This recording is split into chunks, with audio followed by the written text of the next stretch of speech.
What's going on, sports cars fans? Ray from Philly here, and welcome on this Monday, June the 6th, 2022, and welcome to the 2022 Baseball Card Hall of Fame induction ceremony.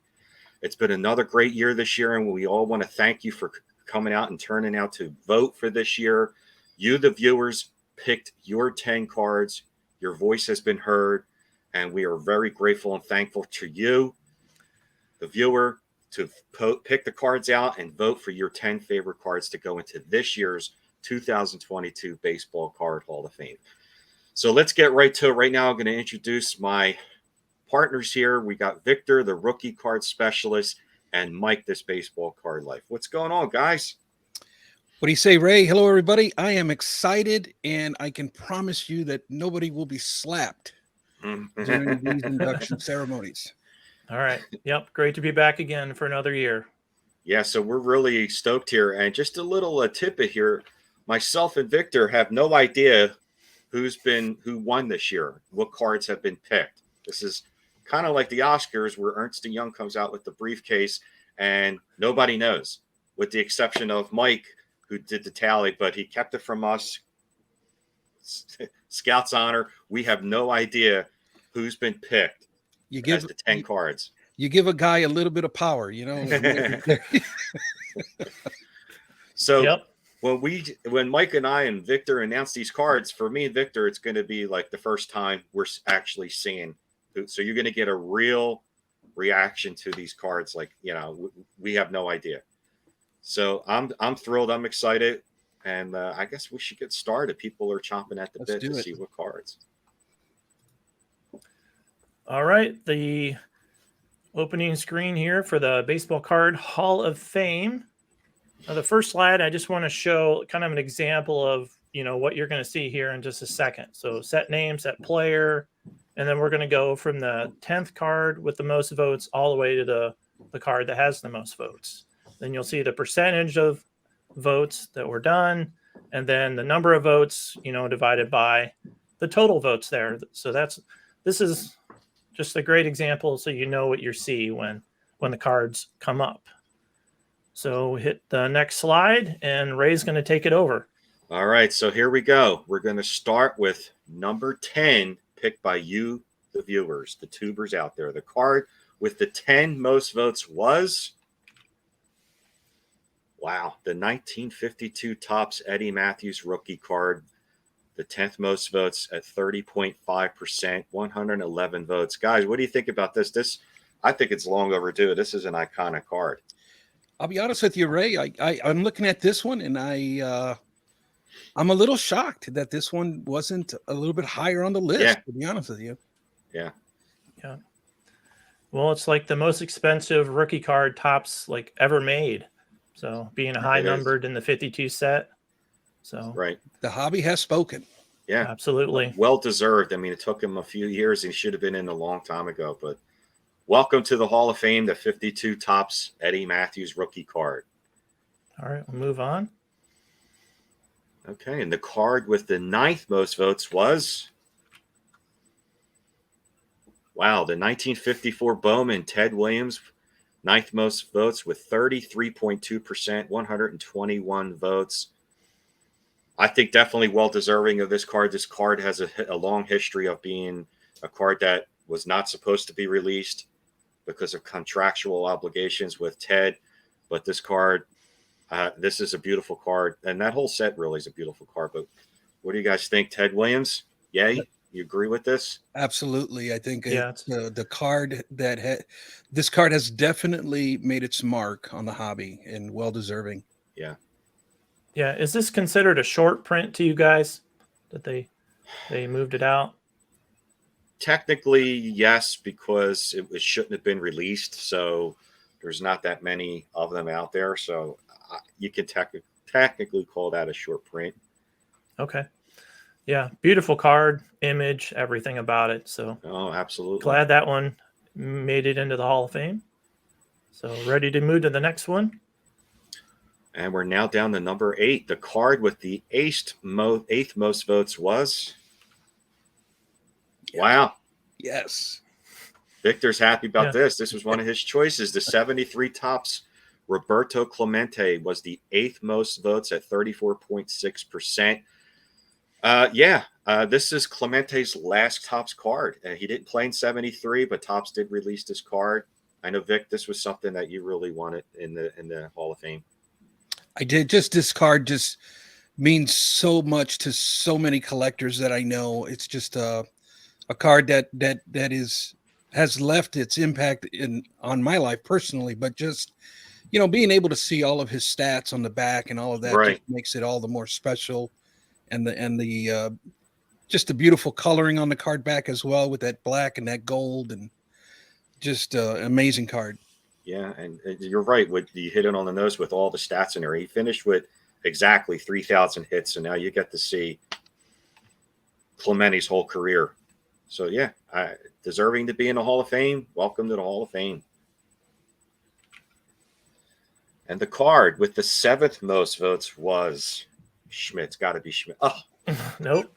1969 Topps Johnny Bench, 7th most votes, coming and 35.4% with 129 votes. This is Johnny Bench's 2nd-year card, his first solo card. This personally to me is in my top 5 or 10 appearance-wise looking cards. I've always said that this card is one of my favorite cards of all time. Just the appearance of it alone. Yeah, indeed, for me too. Especially, I was a catcher back in my younger years, and always really enjoyed this card here, and just that trophy just really makes it pop. And he looks so darn young in this picture, don't he? I mean, he doesn't look a day older than 18. Yeah, and the trophy does it as well. The catcher position, it's just a great looking card. So yeah, welcome to the Hall of Fame, the 69 Topps Johnny Bench.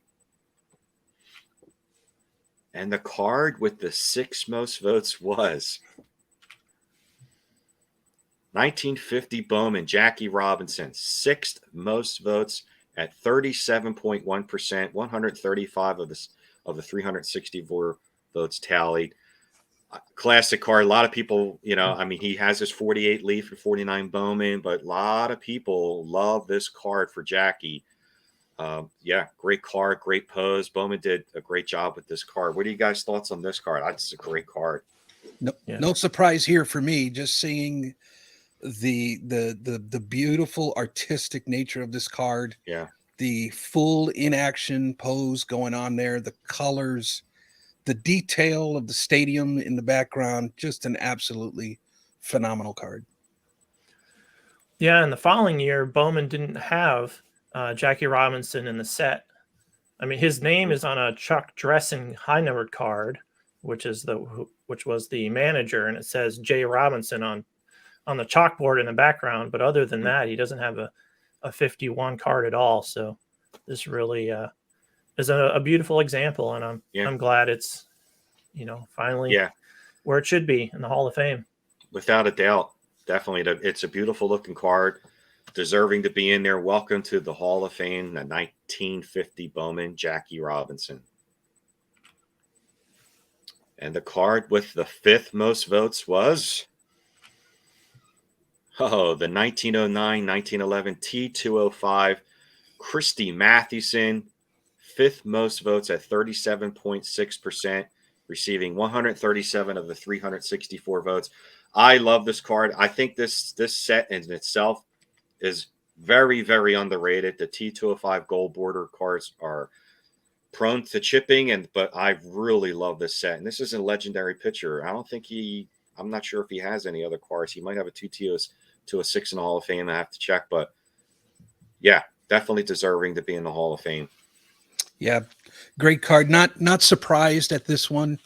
Came in 5th. Just a really great card, with the exception of the challenges of finding it in decent condition. It's very difficult, but nonetheless, a card that has made its impact on the hobby. Yeah, my favorite card in the set. I think there's a Cobb in it also, but yeah, there is. Yeah, this is my favorite card, and I see it in magazines and all over the place. So yeah, it's definitely deserving, and one of the greatest pitchers ever for Major League Baseball. So And I think Dr. Jim will be happy. I think this was one of the cards he voted for. Mm-hmm. Absolutely. So welcome to the Hall of Fame, the T205 Gold Border Christy Mathewson. The card with the fourth most vote was, I'm waiting for Schmidt. Come on. Oh, the 1960 Topps, Carl Yastrzemski. The fourth most votes at 40.1%, receiving 146 of the 364 votes. Yaz makes it to the Hall of Fame. Yeah. A lot of people are going to be happy. Our hobby hotline friend, John, was talking about it a couple days ago, just hoping that this card got in. So it did. So I'm happy this one's in the Baseball Card Hall of Fame. 100%. I'm in agreement. Love this card. Yeah, underrated too. Very underrated. So yeah, welcome to the Hall of Fame, the 1960 Topps Carl Yastrzemski rookie card. And the card with the third most votes was... I've been voting for this card for years. The 39 play ball, Joe DiMaggio. Third most votes at 40.7%, receiving 148 of the 364 votes. I could see this getting in. I mean, I think Dr. Jim kind of was saying that he likes the 41 play ball, with the color imagery, and so do I. But this is a little bit older. It's not his rookie card, but a lot of people gravitate to the 39 play ball a lot more so than I think he has a big head card from 36 or something. But a lot of people love this card, and this is usually how people treat this card, almost like a rookie card. Yeah, 38 heads up is what he was mentioning. Yep. Not my favorite card, but definitely I see the impact it's made on the hobby, and how a majority of the mainstream anyways does gravitate towards the 39 play ball. Yep. So welcome to the Hall of Fame, the 39 play ball, Joe DiMaggio. Now here we are. We're coming to the top two. I'm still waiting. The card with the second most votes was, drum roll. Oh, okay. The 1934 Goudey, Lou Gehrig, second most votes with 48.1%, receiving 175 out of 364 votes. This card, beautiful background. The bottom of it saying Lou Gehrig says, classic card. Well deserved. I mean, what else can you say? 34 Goudey, Lou Gehrig, great card. Love the colors. I'm kind of interested. What is it? What does Lou Gehrig say about himself in the back? Just kind of curious. True. But yeah, beautiful colors on this one. Absolutely. I love the portrait painting of him there. Just a big old smile that he's got there, and definitely an amazing card. Yeah, I didn't include the back of this card, but I can just imagine he would say, well, I play every day. That's what I do for years and years and years. That's what I do. I get out there and play for my team. So, yeah. And very deserving. I mean, he doesn't have too many cards in the Hall of Fame. So, yeah, I can definitely see this card getting in. Well deserved. So, welcome to the Hall of Fame, the 34 Goudey, Lou Gehrig. And here we go, guys. The drum roll, please. Coming in at number one, the card with the number one most votes by you, the YouTube community, was the 1914 Cracker Jack Ty Cobb, number one with the most votes this year, coming in with 54.4%, getting 198 of 364 cards. And that set is just, everyone thinks a T206, but this is a pretty close second, this set. The Cracker Jack. Goudey is probably a third, maybe fourth biggest set, but Cracker Jack, I mean, this is huge. So this is the guy of this year's set. Is the number one card is Cracker Jack Ty Cobb. Yeah, I look at this one and I see it just to me, it pops, right? Just with that red just kind of stands out. He's got the matching belt to kind of go along with it. So he's kind of trendy in that aspect, but definitely what can you say? The people have spoken. Yep. And the Joe Jackson, excuse me, and Ty Cobb in the set are both iconic cards. So both now in the Hall of Fame. Yeah, and as I analyzed the 364 votes, there was many people that this is the card that they voted for. They voted for 3 cards, and this was one of the 3 that they always voted for. So, Right. so glad to see that one in. Welcome to the 10 newest members to the Baseball Card Hall of Fame. This was a lot of fun this year. I mean, thank you guys personally, Mike and Victor, for helping out again this year. It was another huge success. Just a little tidbit. We don't want you to think that it's done and over with. We're going to be on Hobby Palooza on Saturday, June 25th, 8 p.m. Eastern Standard Time. And the 3 of us will be on live. And we're going to discuss what the future is going to bring for the Baseball Card Hall of Fame, what changes we might be doing, what changes you, the viewers, would want to see us to do with the Baseball Card Hall of Fame, suggestions for cards, things like that, anything. So look forward to June 25th on Hobby Palooza. We'll be discussing the future of the Baseball Card Hall of Fame. I want to thank you guys personally for doing this. Thank you to the YouTube community out there. Great success, and welcome to the 10 newest cards, baseball cards, to the Baseball Card Hall of Fame. Any last thoughts, guys? Go ahead, Victor. I'm loving it, man. This is we're making progress. We're moving this thing along, but I don't think we're done yet, because I want to know what. Give me some more here. What are the bottom 5? Yeah, we'll get to that in just a second. Let me show a little bit here. So this is the live ballot, because we want to have integrity and just show that this is really what's going on. Right. So in the responses, it says 368 here, and when I look through all the responses, there was 4 that people didn't vote for anything. So this is one of those was mine, Mike. I'm sorry. Okay, that's all right. All right, but I didn't count them in. So this is what you can see, all the votes, and I will go here in just a second and show you the top and the bottom 5 and the cards that will go on to next year's ballot. So just a moment. Very cool. So everybody knows that this is legit. This is the actual votes, the tally that everyone did. Very cool. Yep. All right. Let's go this way. So this is the class in a ranked order. I'm just going to kind of zoom into that so you can see from number 1 to 10 and just how close some of the votes were. Very close. Yeah, the Joe DiMaggio play ball and the Yastrzemski rookie are 2 cards off. So there was a lot of close votes there for that. And, pause the video if I go too fast. And next, I want to show, these are the bottom 5 cards, and kind of one of the rules that we have with the Baseball Card Hall of Fame is the 5 cards that are at the bottom of the list get removed for the next year's ballot. So these are the 5 cards. The Pee Wee Reese is a surprise. Yeah, I was surprised about the 41 play ball Pee Wee Reese. So these 5 cards will be removed. And then these are the 25 cards that carry over to the 2023 ballot.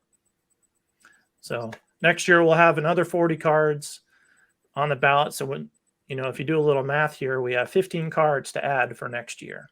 Right. So. And Mike Schmidt finished with 27.2. Let's go, people. Yeah, he had 99 votes. He was 15th, so he's up there. He'll eventually get in. He's getting there. That Mike King Kelly didn't make it, surprisingly. I thought that was going to be a shoo-in this year. Yeah. Very surprised. So this is real reaction from me and Victor. We have no idea. Yeah. None whatsoever. And I really thought Schmidt was going to get in. Yeah. We'll see next year. Yeah, he was in the top 10 for the first couple weeks, but then got down to 15 at the end. So it's hard to keep. It's hard to get in. Secret. Yeah, it's hard to get in, and it's hard to keep it a secret too. Like I just want to tell everyone what's going on, but I can't. So until now. All right. Well, if we're good, then I really appreciate you guys for doing this, helping me out. And thank you to the YouTube viewers out there. We're not done with this yet. We'll be back on in a couple more weeks, June 25th on Hobby Palooza, to discuss the future of the Baseball Card Hall of Fame. Lots of ideas that we're going to be throwing out for you, not just a couple, lots of different things. So stay tuned for that. there you have it. Thanks again, guys, for tuning in. That was the 2022 Baseball Card Hall of Fame induction ceremony. Thanks a lot, guys. See you real soon.